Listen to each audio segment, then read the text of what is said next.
Hey everyone, it's Kenton Becker, American Pacific Mortgage. I'm here again with another weekly video tip for you. We are continuing in our series called What to Know When, and this week's series is What to Know When Buying a Second Home or an Investment Property. There is a difference between both. There's pros and cons to buying as a second home or buying as an investment property. So we want to go through those pros and cons so you have a better idea of the differences. Let's define the difference. A second home is a home that you will live in. You're not going to be renting it out, but it's not your primary residence. A second home is just for you. You're not going to be renting it out. It will not be income producing.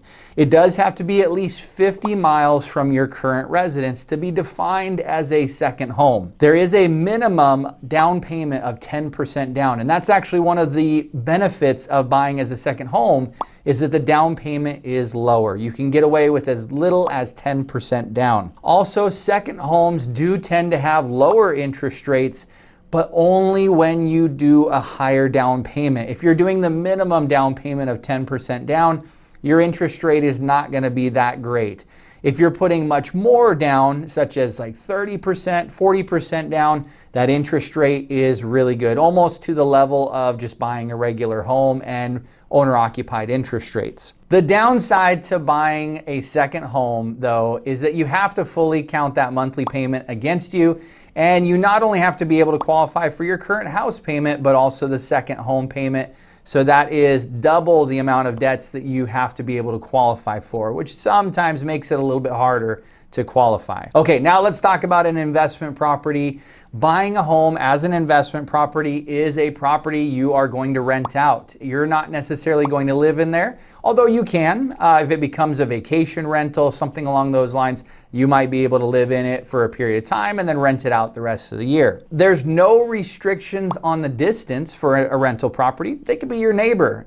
You can buy any distance away because the idea is you're going to buy it as an investment, not as a second home. The minimum down payment with an investment property loan is 20% down. This is kind of the downside to buying an investment property is you have to put more money down. The other downside is that the interest rates are higher.